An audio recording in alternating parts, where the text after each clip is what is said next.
Mic check, mic check.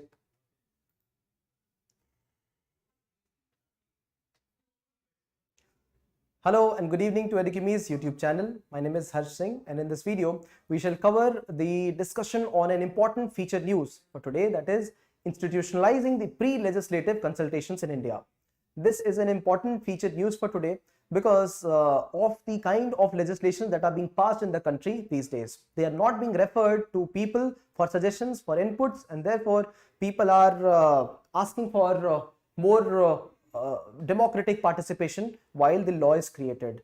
And in this discussion we will cover many aspects of the legislation process in India, the present structure, how it is happening, what does it lead to, what are the issues associated with the present legislative consultation in the parliaments, some statistics on the same, what are the advantages of pre-legislative consultation, what are the advantages. We will also understand the issues in case we go ahead with pre-legislative consultation and what should be the way forward. All right, so this is what we cover today in the featured news. It becomes very relevant from present context.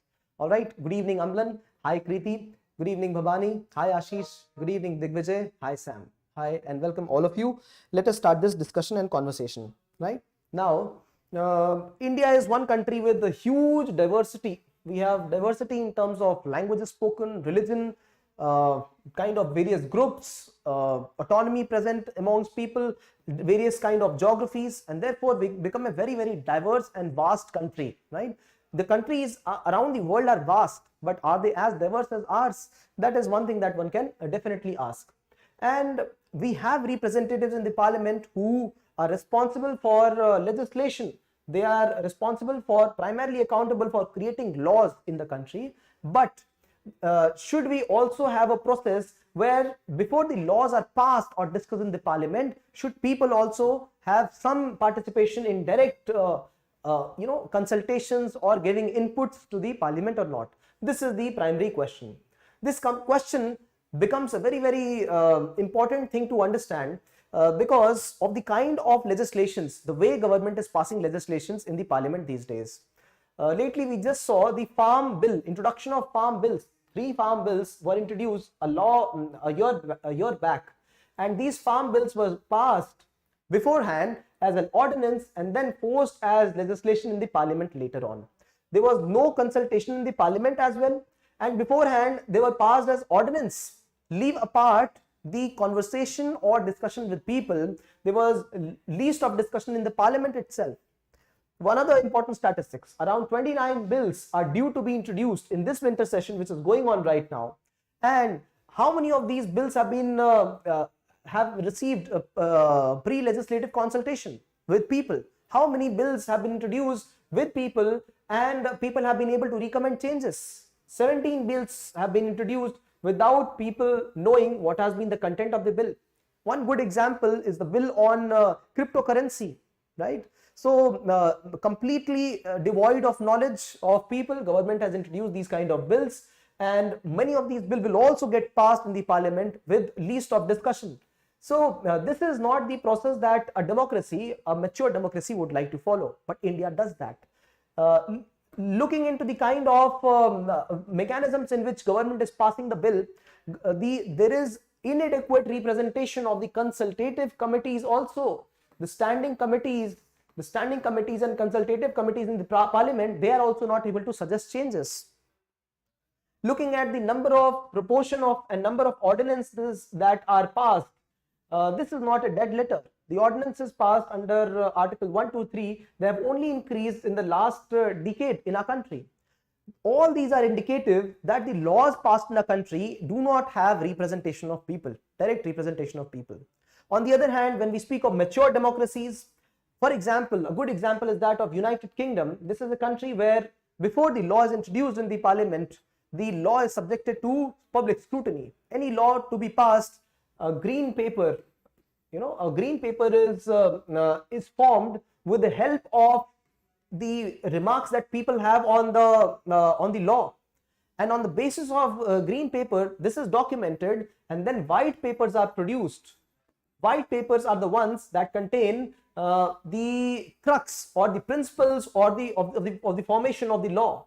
So white paper is based on a green paper. This is a very traditional yet a very important people representative model from United Kingdom. India does not adhere to this, although India had introduced as a matter of policy consultations with people, right? So before any law to be passed, India had said that we will introduce this methodology where the legislation will be put in public domain for 30 days. People will be asked to give their input, and then this will be processed. This might be incorporated by the government or the person who is presenting the bill, and after that it will be presented in the parliament for further scrutiny and details. Leaving the parliamentary process apart, right, which needs consultations among the opposition, various members, parliamentary committees, scrutiny, leave that efficiency apart. This itself is not getting followed, despite government saying that they will follow this, right? And we have seen this while passage of important bills, farm bills, saw such opposition from people, Transgender Persons Bill, and then we have RTI Amendment Bill.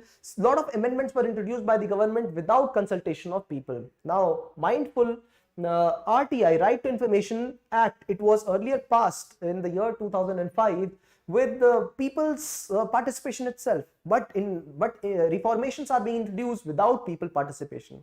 So definitely this calls for a changing stand amongst people's demand. This also shows how the government these days are functioning. All right. So government had accepted the commission which was to review the working of Constitution 2000. It was formed in the year 2000. It gave some recommendations that people should be made a mandatory part of legislative process. General people, not just representatives, general people.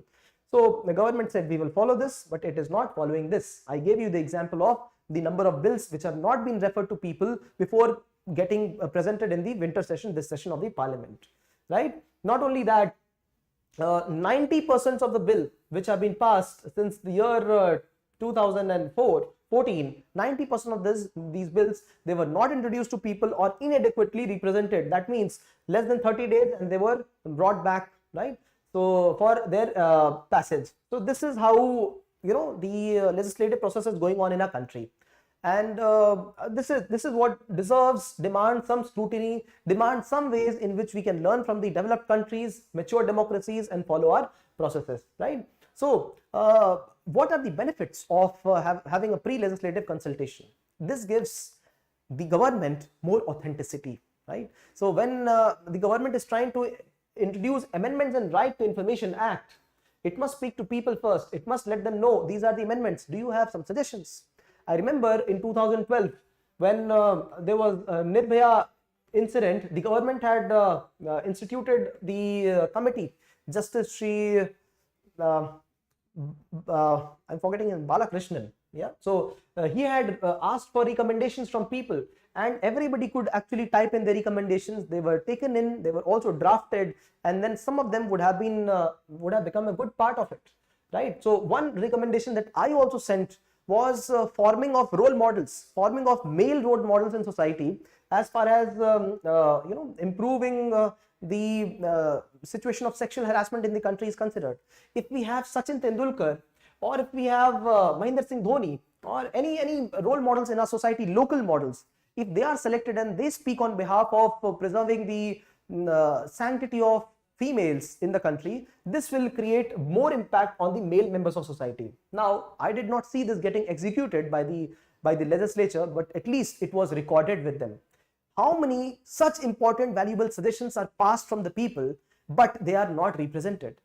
And how many cases people do have a point to present, but it is not even asked from them? Should not they have a valid point in opposing the bills, in the laws? When we pass acts or policies related to the coastal management, should we not talk to fisheries, the people in the fisheries sector? We must. When we are talking of amendments in farm laws, we must speak to the people, the stakeholders in the farm, that is the farmers themselves. If it is a bill on transgender, have we not got the right to even consult the transgender community? Yes, we have. But people are opposing this. Why? Because they have not been consulted. This is something that is not how a democratic setup works, right? This does not gain the credibility of people. So, coming to benefits again, it gains the credibility of the people to the government. There will be lesser opposition to these bills, right? It will improve the quality and outreach of the legislation, outreach of the law formed. If people are consulted, people will also follow the law. They will respect the law, adhere to it, and they will understand the kind of impact in case they do not feel, they do not participate in the law, right? So this provides a better platform for discussion of the people. Does it not prepare the government also while it rolls out the law? It also does prepare the government in advance. Government will not have to publicize its policies and the kind of penalties or the welfare things that it has. People will already be aware and they will be waiting for these things, the good things, right? It will generate people's participation. There will be a sense of ownership. There will be some level of democracy in these law passages as well, right? See, laws are small, bylaws are passed at Gram Sabha levels also, Gram Sabha.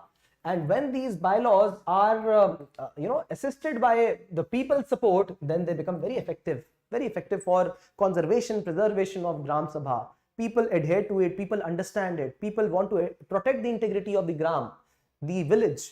If you look at the national level, same thing happens. If the ministers, chief ministers are made to participate, if civil society groups are made to participate, all of them will start respecting these laws that are formed in the union or in the state level as well. So this gives more sense of ownership as far as our democratic polity is considered.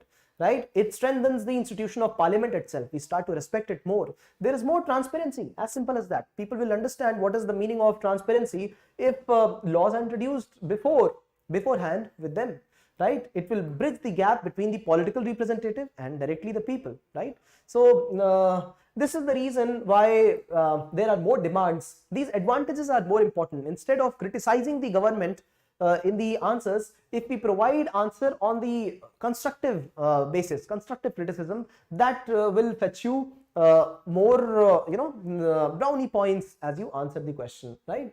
But there are constraints as well. See, there are various constraints because of which there is lesser participation amongst people. So political will, right? Many of the laws are now rubber stamp, right? Central government prepares it. If it has majority in both the houses, it will get it passed immediately. Opposition wouldn't speak much. There will be lesser consultation inside the parliament. Sometimes ordinance route will be also taken and only media will be able to speak about it. UPSC students will be able to write about it. That will be all. But people will not be consulted and we will pay the penalty for it, right? And there is also a wider penalty if a wrong law is created. If the law is created and then it has to be withdrawn later, it has greater cost. It has greater cost for society, for the government. It has international ramifications also. We have seen that in multiple contexts, right? Multiple contexts, be it of arbitration laws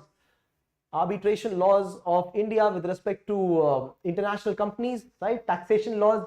India has had to withdraw certain laws, be it farm law, be it any other law where the government went with a hasty declaration of the law and then it had to be later curtailed, right? So there are, present issues are lack of political will, lack of resources and human capacity. Now, even if we pass on an important feedback to the government may not have even sufficient resources, sufficient people to record it, to be able to store it or to be able to represent it, right? So there are multiple problems because of which the government is not able to provide these kind of rights to people. One primary being political will, right? Another being people not claiming it as a constitutional right.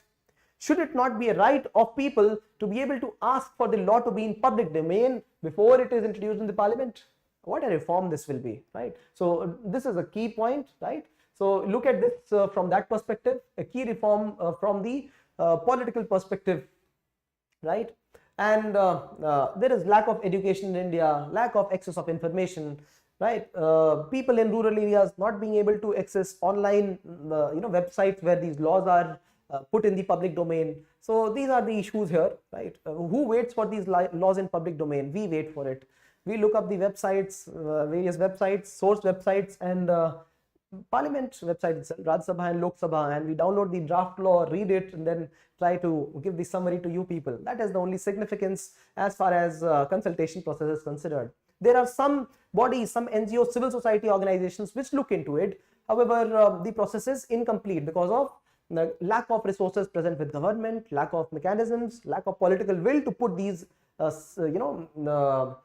these kind of innovative measures in the law itself, right? But it is a must in India, right? Now India, according to Article 25 of International Covenant on Civil and Political Rights, people have got the right to participate in public affairs, in the conduct of public affairs. So we can start demanding this kind of right where the law is placed in public domain, right? And this is a good example of United Kingdom, where green papers are published, right, with the consultation of people, and only after that the white papers are revealed, where the white papers contain the principles of the law, what the law should contain.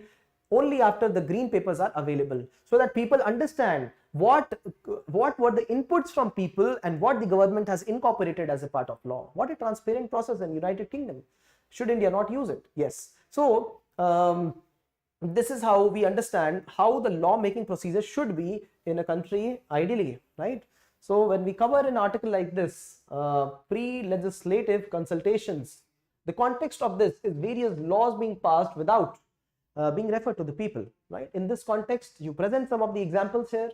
We also have some statistics about the percentage of ordinance or number of ordinance which have increased in the past decade.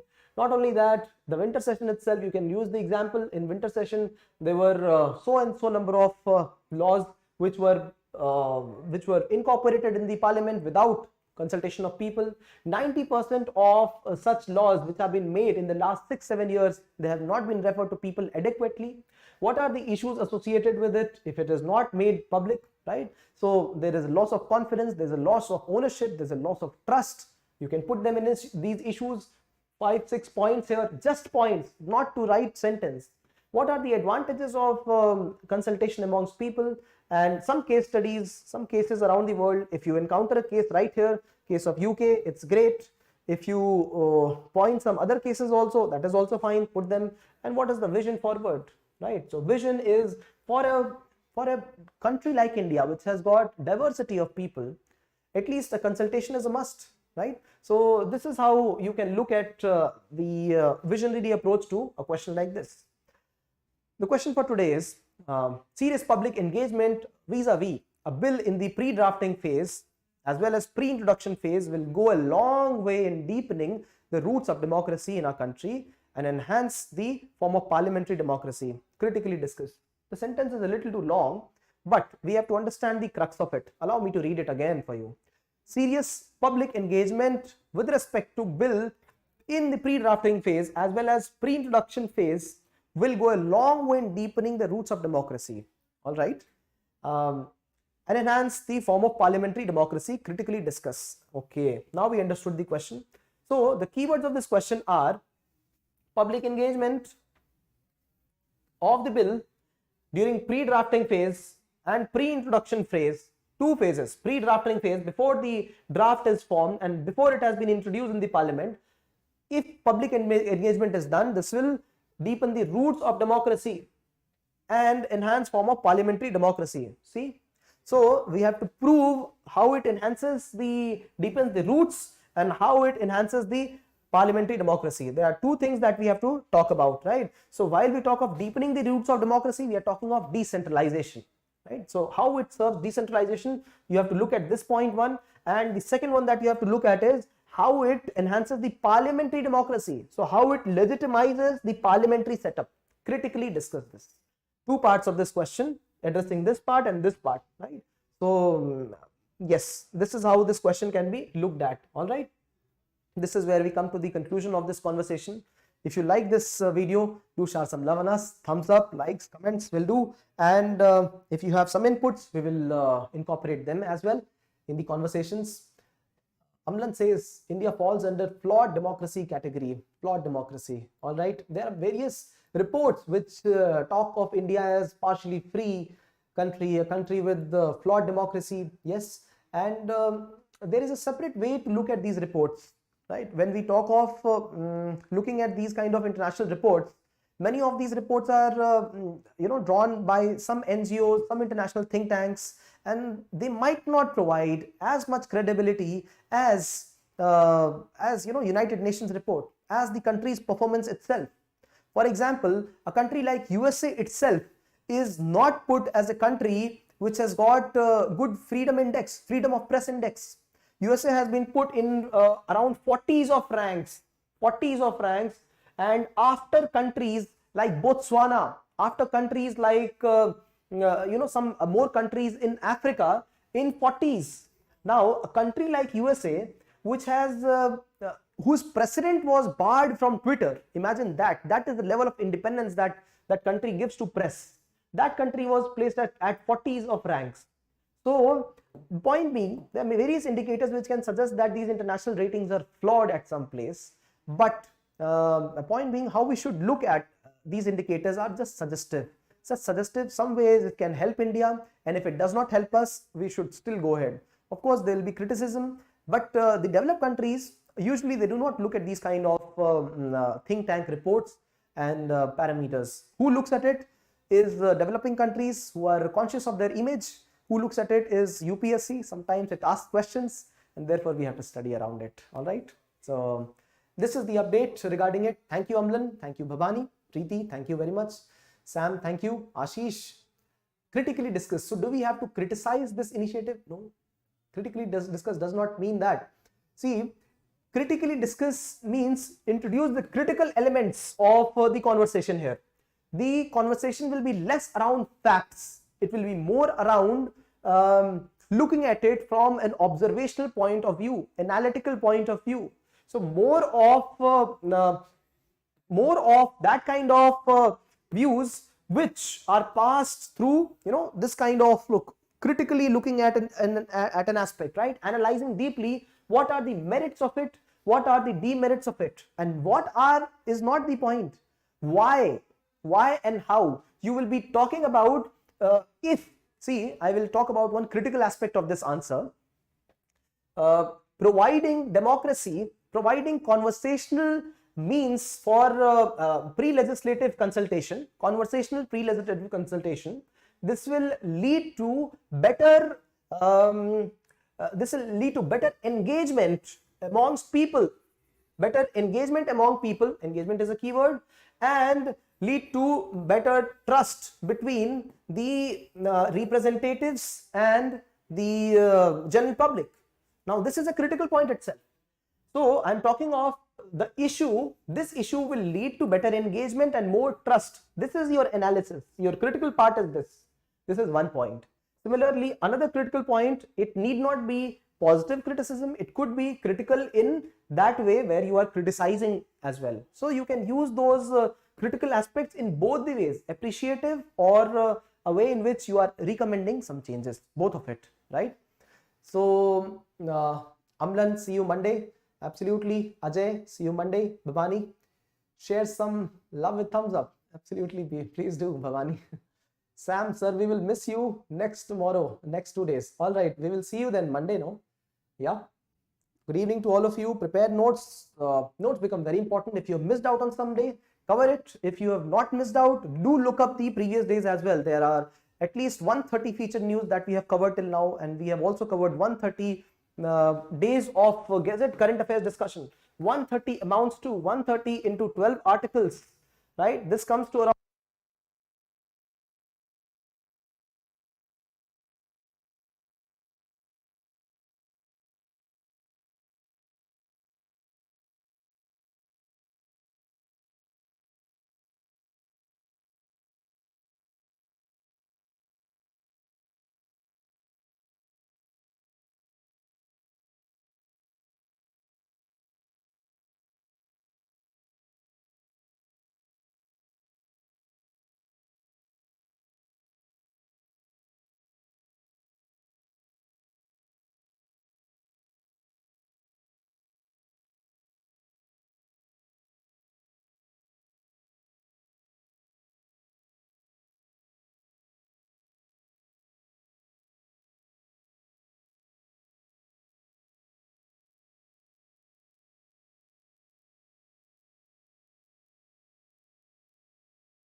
Yes, I was saying that, where was I? Where did you hear me? I was saying that there are 1500 articles that we have covered as of now, and all you got to know is that if you covered 1500 themes, not just updates, this is what is required for the examination. 1500 updates means 1500 themes like this that have been covered. So maybe 200 themes in polity, just like there are two themes here of polity, right? Two different acts. Similarly, 200 themes in economy, 200 themes in history. If you cover this way, it will not bar you from getting through the examination. This is the main thing that I was mentioning. And for that, what you will have to do is, many of them are updates. So one of the themes that I covered, actually a complete theme, was the semiconductor industry in India. Semiconductor industry. So what is the potential of semiconductor industry in India? The whole supply chain of it, how India can develop itself, what is the global level of semiconductor industry. So what are the advantages of putting semiconductor industry and India in the semiconductor map of the world. So if you cover this becomes one theme, right?